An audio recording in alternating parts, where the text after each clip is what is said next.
जय महाराज जी की सभी को। जय श्री राम। आप संसार में तब तक शांति नहीं ला सकते जब तक आपके भीतर शांति न हो। आज का विशेष अनुभव है गुरुदेवो महेश्वरः, गुरुर्देवो महेश्वरः।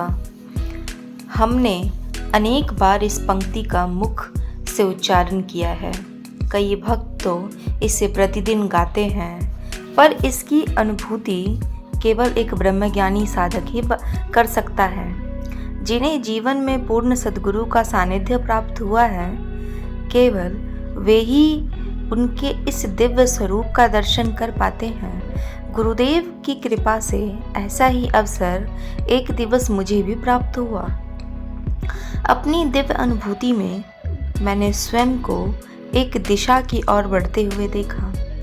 मैं नहीं जानती थी कि मैं कहाँ जा रही हूँ और किस लिए जा रही हूँ। चरे वेती की धुन पर आगे बढ़ते हुए मैं जहाँ पहुँची, वहाँ मेरे ठीक सामने बर्फ से ढका एक विशालकाय पर्वत था। मेरी अंतर आत्मा से आवाज़ आई, यही कैलाश है। कैलाश पर स्वयं भगवान शिव विराजमान थे। कैलाश पर स्वयं भगवान शिव विराजमान थे। उनका वही दिव्य स्वरूप, शीश पर जटा, जटा में गंगा, गले में सर्प। भगवान शिव के इस दिव्य श्रृंगार को देखते हुए ही अब मैं आगे बढ़ रही थी। जैसे ही मैं थोड़ा और समीप पहुंची तो महादेव के स्थान पर अब मुझे गुरुदेव श्री आशुतोष महाराज जी का मुखमंडल दिखाई देने लगा। यह अचरज देखते ही मेरे मुख से निकला, अरे ये तो मेरे गुरुदेव हैं। मैंने बिना विलंब आगे बढ़कर गुरुदेव के श्री चरणों में दंडवत प्रणाम अर्पित किया। गुरुदेव ने बड़े स्नेह से मुझे अपना आशीर्वाद दिया। मैं अब भी अपने हाथों को जोड़े उनके समक्ष खड़ी थी।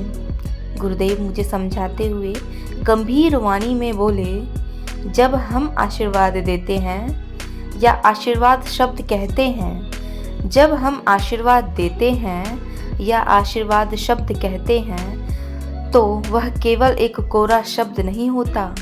गुरु अपने तप का पूरा पुंज उसमें मिला देते हैं। गुरु अपने तप का पूरा पुंज उसमें मिला देते हैं। गुरु के आशीष में शिष्य का कल्याण निहित है। गुरु के आशीष में शिष्य का कल्याण निहित है।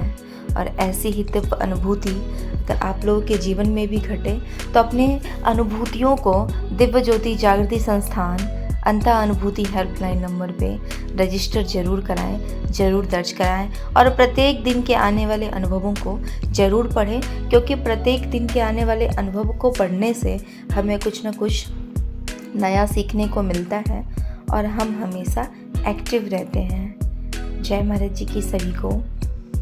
आँखों का पानी और दिल की कहानी सिर्फ और सिर्फ गुरु ही समझ सकता है। सिर्फ और सिर्फ गुरु ही समझ सकता है। दोनों समय का भोजन माँ बनाती है। जीवन भर के भोजन का प्रबंध करने वाले पापा को हम सहज ही भूल जाते हैं। कभी चोट या ठोकर लगे तो ओह माँ मुंह से निकल जाता है, लेकिन रास्ता पार करते समय कोई ट्रक पास आकर ब्रेक लगाए तो बाप रे मुंह से निकलता है। क्योंकि छोटे छोटे संकट माँ के लिए हैं और बड़े संकट आने पर पापा ही याद आते हैं। पिता वह वटवृक्ष है जिसकी शीतल छाँव में पूरा परिवार चैन से जीता है। पिता वह वटवृक्ष है जिसकी शीतल छाँव में पूरा परिवार चैन से सोता है।